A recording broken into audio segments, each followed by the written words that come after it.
2025, I was living for the comfort read. I needed an escape. I needed to get out of reality. I needed some happy endings. I needed some feel-good books. I needed to not think too much sometimes. And my reading lists reflect that. I read 58 books this year, which may not seem like a lot to many people, but considering last year I read 24 and I was very proud of that, 58 is huge for me. That's more than double. A lot of these were audiobooks because this girl has to commute to work an hour and a half every day. So this is also a petition for Spotify to include more than 15 hours of audiobook hours on their Spotify premium plan. You betrayed me this year. So here I'm going to talk about all 58 books, the ones that should be left behind in 2025, and the ones that I would recommend you. Here we go. These are in no particular order, and I am also bundling them by author. I did start off the read with On the Road by Jack Kerouac, which was a slog to get through, honestly. This is a highly regarded novel. It might be considered a modern classic for some people, but I just found it really slow. The general premise of being on the road, exploring, as somebody who loves adventure myself, was intriguing, and I was drawn in, but it just felt like it never moved on from that and never evolved out of there. The main character, Sal, and his friends are just off always seeking an adventure. For the most part, they're kind of these like sleazy guys who don't do too much. One of them, like at one point, he has a wife and kids, and then he leaves his wife and kids to go ride in the car and complain about sitting down for too long. I don't know if this is the point, like this kind of hedonistic fun lifestyle, but it was just tough to get through. I know also that a lot of people say that this book you should read it in the context that it was written. It was written right after World War II, where a lot of people were looking for meaning and they were kind of rebelling against social constructs. And one of the ways they did that was to live in this different lifestyle, but it was tough. I kind of had to push myself through this one. Next, I read 2 Japanese fiction books. I read Days at the Morisaki Bookshop and Before the Coffee Gets Cold. And honestly, I have similar reviews for both of these. I thought that they were nice. Like, they were nice, good, easy reads. I found that they skimmed the surface of any real meaningful remarks. They felt a little bit cheesy and predictable. Days at the Morisaki Bookshop is a light, breezy read, evoking fuzzy and comfortable scenes of small Japanese towns. Before the Coffee Gets Cold is a take on time travel and second chances. The characters were likable, but really that was kind of like all there was to the story. Then I read the last 4 ACOTAR books. So A Court of Mist and Fury, A Court of Wings and Ruin, A Court of Frost and Starlight, and A Court of Silver Flames. I had read ACOTAR. I read ACOTAR last summer, and it took that long for me to get the books at the library. And I will say, oh my gosh, I really did enjoy these. I know they're flawed. I know some of the plot lines are not the best. Some of the plot lines are really afterthoughts, but I did enjoy it. It was high paced. It was exciting. I hadn't read anything like this since Hunger Games Divergent era when I was 12.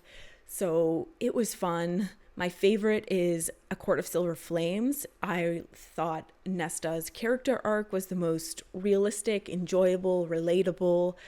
I liked that she relied on physical exercise and friendship to get past her personal issues. But really, I loved the ACOTAR series because it got me into Sarah J. Maas's other series, the Throne of Glass series.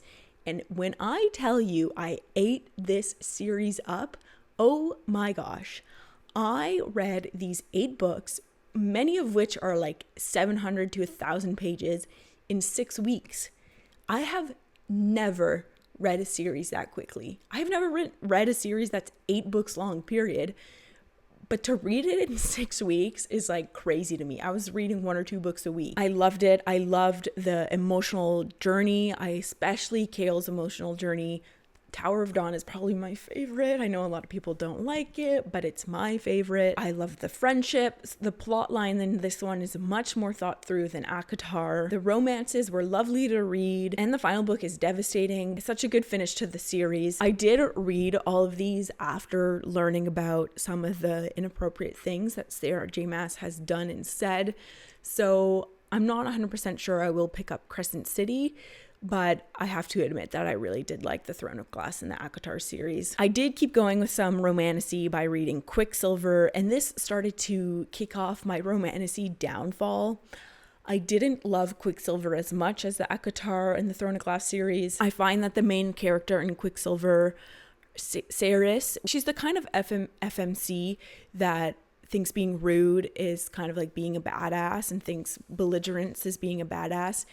And I think you can be a badass and still be a good person, okay? I also think this book has a lot of plot holes. The setting of the book is kind of this dystopian, utilitarian government that restricts the water, the food, etc. And Sarah, one of the biggest plot holes is that Sarah says she gets 6 ounces of water every day to drink, which you'd be dead, you know? Like, you can't live 20 plus years on 6 ounces of drinking water. And it's one thing if she was drinking 6 ounces of water and then like living in a AC controlled apartment, but she's running, jumping around, she's like climbing over walls in the desert heat. But that being said, it was still like a light, enjoyable read. You just can't take it too seriously. Okay, then I read the Empyrean series, Fourth Wing and Iron Flame. Fourth Wing was, I had high hopes because a lot of people said that Fourth Wing was, to them, it was like their equivalent of ACOTAR that got them into romantasy. But I just found Fourth Wing was kind of written like YA, especially the first half where it's mostly focused on her experience at Dragon War School. But then the second half, the main character, Violet, starts getting in a relationship with the main male character, Xaden, and it's like written like this YA story, but then you start having smut in it. It just kind of gave me the ick. Like, if it was written as YA and the relationships were written as YA, it might be different. Maybe it would have been more enjoyable, but it was written like YA, but with sex in it. So it just... I did read Iron Flame, but I doubt I'll continue with Onyx Storm. And apparently there's a 4 and a 5 coming.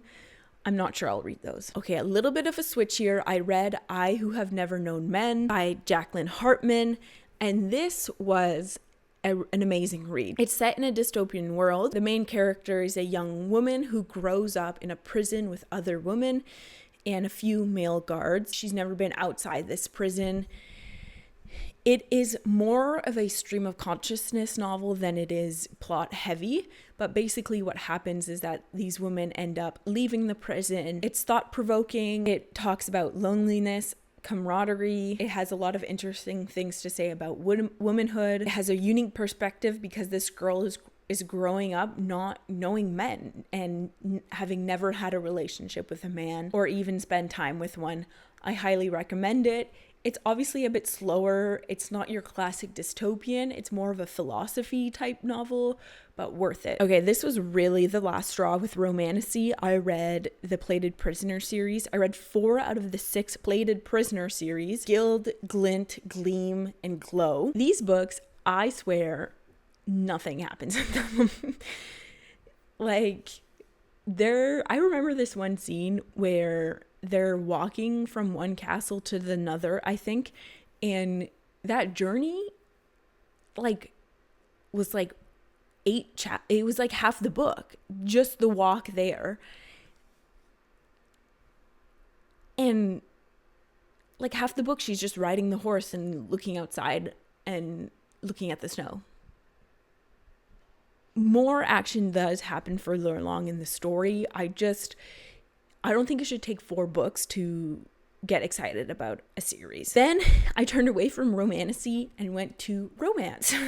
I kicked off my romance era with Tessa Bailey. I read It Happened One Summer, Hook, Line, and Sinker. And then later on, I started reading her other series, the Big Shot series. So Fangirl Down, The Au Pair Affair, Dream Girl Drama. I haven't read the final one. But I think Tessa Bailey is just so funny. I find her characters are so quirky. They're so lovable. She writes unique characters. The romances are somewhat believable. Like, they're not like the wackiest stories ever. They're just character driven, lovable romances. The relationships feel honest and true. My favorite of hers is It Happened One Summer. I know that one's the most popular as well, but I just really loved it. I will be continuing to read her books. I'll probably finish the Big Shot series and get into some other of her series. She has a few Christmas books as well, so I might pick up one of those before the end of the year. I also read The Sunrise on the Reaping by Suzanne Collins.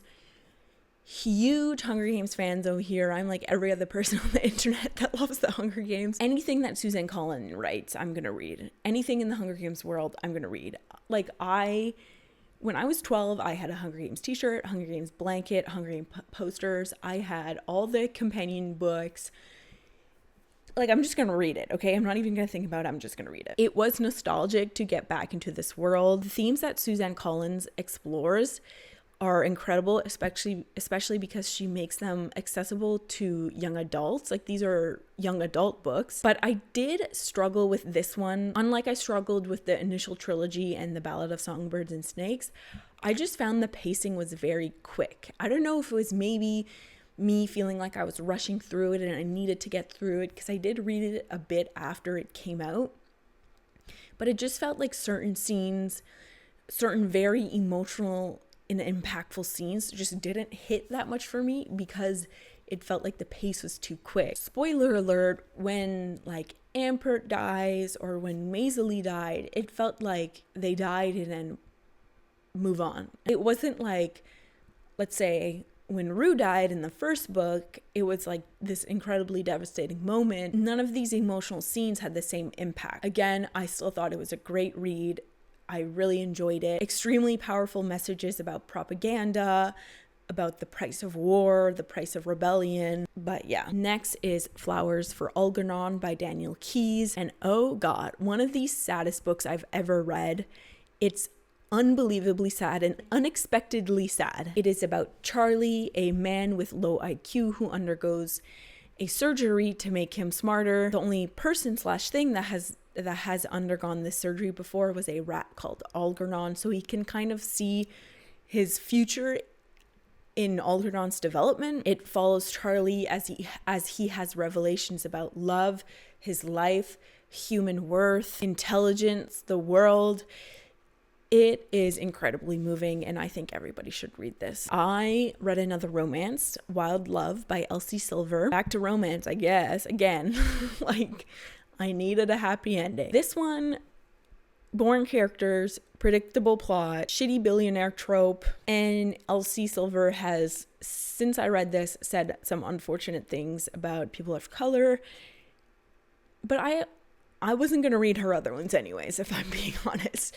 So I'm not going to keep going with her stories. Okay, now on to Canadian author Carly Fortune. I read 4 of her books, which I think are all of her books that she has out now. So I started with Every Summer After, then I read One Golden Summer, Meet Me at the Lake, and This Summer Will Be Different. Every Summer After hit me like a ton of bricks. This is a romance that follows Sam and Percy as they reunite in adulthood after many years apart, having spent their childhoods growing up and falling in love together. There is something about this one that just hit me. I think I'm a sucker for young love tropes. I'm a sucker for people making mistakes as young people in love. I find that relatable. To me, it was such an enjoyable read. It was easy, yet very heartfelt and meaningful, and it felt like a real, honest depiction of what it's like to be a teenager and in love with somebody, and what it's like to have your first time with somebody, what it's like to have your first kisses with somebody. It didn't feel like too aged up, even though it was for adults, but it just felt like honest. One Golden Summer follows Charlie's brother, who is a little bit more of a man. He's a little bit stronger. He's a little bit older. He It's his story. This one is more about two adults falling in love and growing together after they've spent so long defining who they are by themselves, which is an interesting take on a romance, to be honest. I really did enjoy it. I thought it just didn't hit me quite as nice as Every Summer After. Like this, the tropes in Every Summer After are just, those are the ones for me. Meet Me at the Lake is about a young couple that have a chance encounter one day, like I think they're 20 or 21, and they spend the whole day together. They it's kind of implied that they start falling in love with each other during that day, and then they promise to meet up again a year later at the lake that the female main character's family has a resort on. But then the guy never shows up. But he then shows up like 15 years later. He's there to help out the business, but he's also rekindling the relationship with the female main character. It's about learning to trust again, life's unexpected twists and turns. There are some things about romances that I don't like, and one of that is when authors kind of use miscommunication as a scapegoat instead of writing real problems and real issues in a relationship, and this one has this. The male main character just has a lot of trouble being, I think, honest and putting himself above other people. And then my least favorite of Carly Fortune books is This Summer Will Be Different. I didn't like I thought the conversation and the relationship between the female main character and the male main character was weird and awkward. This one is essentially about a girl who goes to her friend's summer beach house on Prince Edward Island every summer. And the first time she goes there, she kind of unknowingly hooks up with her best friend's brother. This relationship kind of keeps going every summer, but they never get together emotionally and never actually get into a real relationship until this summer. That will be different. Then I went to rom-com powerhouse Emily Henry, and I read 4 of her books: Happy Place, The People We Meet on Vacation, Beach Read, and Funny Story. Funny Story being my favorite, The People We Meet on Vacation being my least favorite. Still loved it, but my least favorite. Emily Henry is funny. She writes unique and beautifully flawed characters. I did find that Emily Henry, especially this happened in Funny Story, where she kind of uses miscommunication as a scapegoat instead of having a real conflict between two characters. But that being said, I do think that the reconciliations between characters or the developing relationships are honest. They feel real. She's just so... It's just so nice to read these. It's about the romance, but Happy Place is about friendship. Funny Story is about breakups and getting back together with somebody. The People We Meet on Vacation is about relationship that's 10 plus years old and the trust and the friendship between two people that have known each other for so long. So they're really nice reads, and to me they're top tier romances. Okay, a little bit of a change up. I read White Nights by Dostoevsky, and I guess it's also a romance. It's just kind of a different style. It is a short yet endearing story about a lonely man who falls insta love with another girl. It is about how when love is strong, it is enough to fuel a lifetime of joy, even if the love itself doesn't last long. It is sweet. It's just very endearing. It's very short. It's a novella. It's less than 100 pages. So just pick it up one day. You can probably read it in one sitting. I didn't read it in one sitting. It took me a couple days, but I recommend to everybody. Read the Rebel Blue Ranch series by Lila Sage. These were 100% comfort books to me. These were I'm 4 hours into a drive and I need something to distract me. I think they get better as you go on. First one is Done and Dusted, Swift and Saddled, Lost and Lassoed, and Wild and Wrangled. I think they get better as you go on, Wild and Wrangled being my most favorite. Again, because it was a young, two high schoolers, and then they meet again as adults. Just a trope that gets me. These are just easy to read. They're fun. When I read the first one, I didn't think I was going to continue with the series. The characters were a little bit more plain. The love story was a little bit more simple. It was a little bit predictable. But I did push through to the second one, and I felt like the characters had more depth. The love story had more emotional issues that they were facing and getting over together. So I liked it, got better and better. But again, like, not hard hitting, not crazy, just have fun and enjoy. I also read this year 2 books by Anne Patchett. So I read Tom Lake and The Dutch House. Tom Lake is about a mother who is retelling the story of her youth to her adult children, set during COVID. In her youth, she ends up acting in a play for the summer, just as her career in acting is slowing down and her co-stars' careers are skyrocketing. It is about family, destiny, the craziness of stardom, and love. After reading Tom Lake, I wanted to read Anne Patchett's most renowned novel, which is The Dutch House. The Dutch House follows a brother and a sister as they lose their parents, the house they grew up in, and the majority of their wealth. It is about family, it's about forgiveness, it's about grief, and I really, really loved both of these. I find Anne Patchett, her writing style is just that like smooth, buttery writing style. It's so eloquent, yet it's simple. It just flows really well, and she doesn't need these like incredibly action-packed stories to just pull you in. They're just, again, just that smooth, buttery writing that I love. Okay, I also read Fahrenheit 451, which is considered a classic on the same level as 1984 and Animal Farm. This is set in a dystopian world where books are banned and neighbors call the fireman on each other to burn the books. This follows Montag, who was a fireman, and he starts questioning the burning of these books. He starts questioning society. I think the general theme of this book is how people are dumb themselves down for an easier life, which is incredibly relevant now. Like, we all have access to an incredible amount of information, but the quality of that information is not equal. The main character, Montag, has like an existential crisis because no one wants to read. Nobody wants a deeper meaning in their life. No one thinks. I find that a lot of books in this kind of like classic dystopian type end up being these more philosophical books instead of being plot heavy books.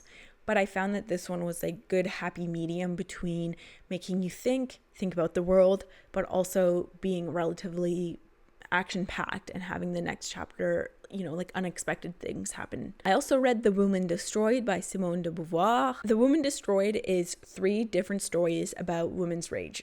It's a collection of 3 stories about women who are past youth, who in short thought they had lives that were they were settled into their lives, but then something cleaved right into them, and it's making them rethink their lives. It's making them rethink their meaning. It's a stream of consciousness novel. It's a novel that I think most women can relate to. I saw myself in this book. I saw my friends in this book, but I particularly saw like my mother and my mother-in-law. Another classic that I read is The Book Thief. It is a story set in World War II. You get to know and live the lives of a small poor town in Germany. You're kind of reading from the side of the bad guys because these are the Germans, but really you realize that these are not bad guys. These are people who will put their lives at risk to do what they think is right in this situation. They do what they can to fight with the power that they have. Really, I think this is a must read. To me, it was a page turner. It was provoking. It was very emotional. Highly recommend. Doing this video made me realize that I only read 1 nonfiction this year, and it's On Writing by Stephen King. Typically I read more nonfiction, but On Writing by Stephen King is a book about writing. And if you want to learn more about the craft, he gives you tips. He also discusses how he got started in writing and his journey to the craft. If you're wanting to write more, definitely give this a go. My only problem with this is that he suggests that even baby writers should be writing 2,000 words a day, which that's a lot. Like, I don't know if you've you've tried to sit down and write 2,000 words, like that's a lot. And I tried to do that one time and I had a mental breakdown because I thought I was going to fail.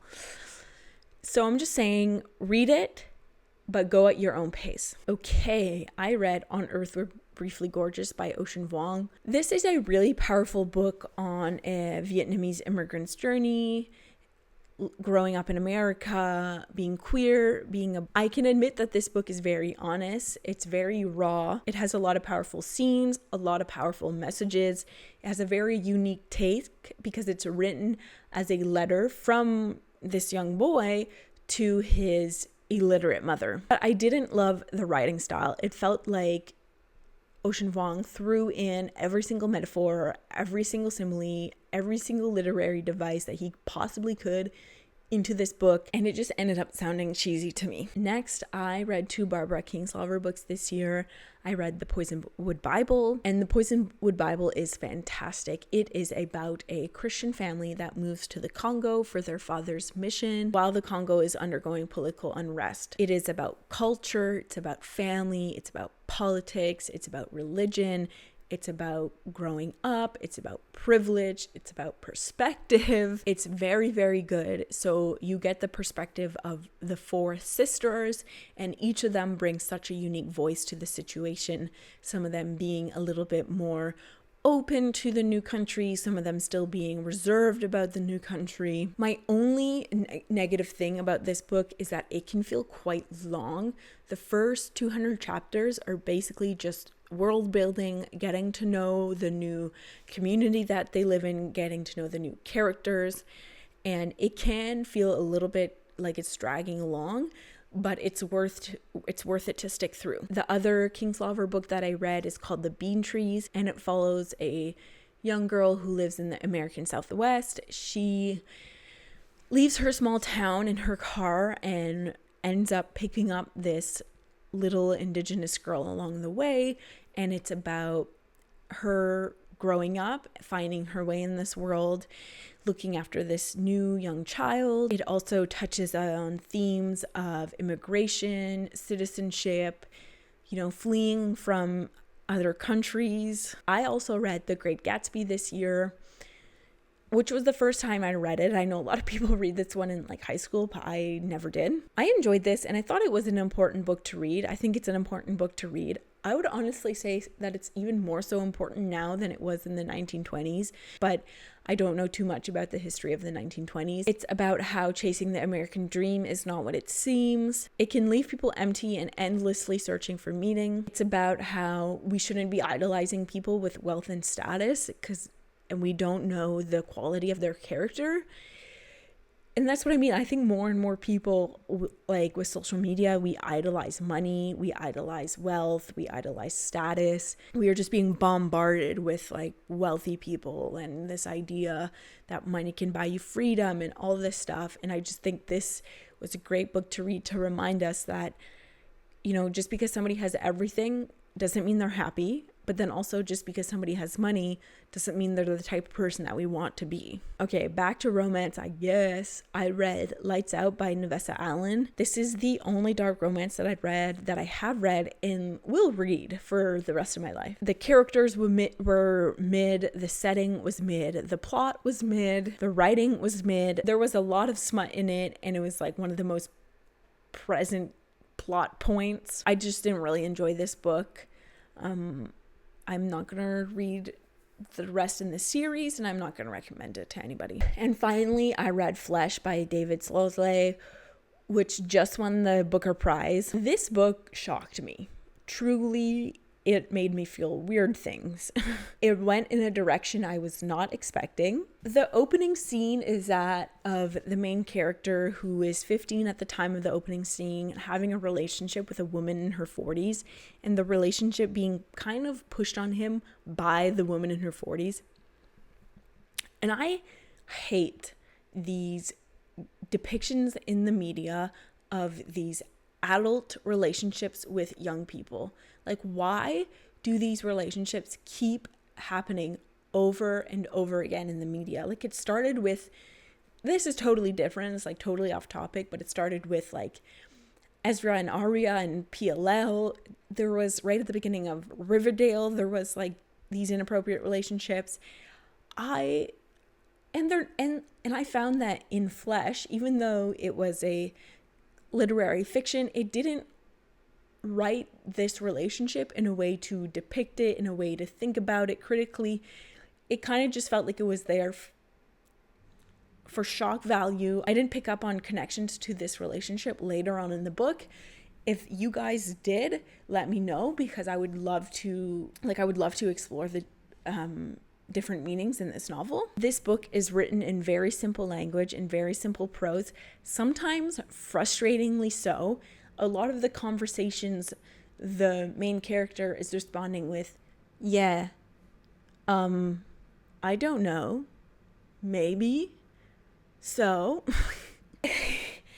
to me, this book depicts a young man who never really takes ownership of his life. And because that, he kind of gets thrown around into different aspects of the world, some of them being good. But then the ending is truly quite sad. And the ending shocked me, and it kind of made me feel bad for this guy. But I can't say that I enjoyed him as a character or the book in general. So those are all the books that I read this year. I hope you find one that you might pick up yourself. If you have any recommendations for me to read next year, let me know. I'm going to be finishing up the year by reading And Every Morning the Way Home Gets Longer and Longer by Frederick Backman. As well, I am finishing up Jane Eyre by Charlotte Bronte. This one is a little bit slow for me, if I'm being honest, but I am enjoying it. And I'll probably read a holiday romance just for fun. Thanks for watching the video. If you'd like to see more videos about books, classic literature, bookish culture, subscribe to my channel, and I hope to see you again.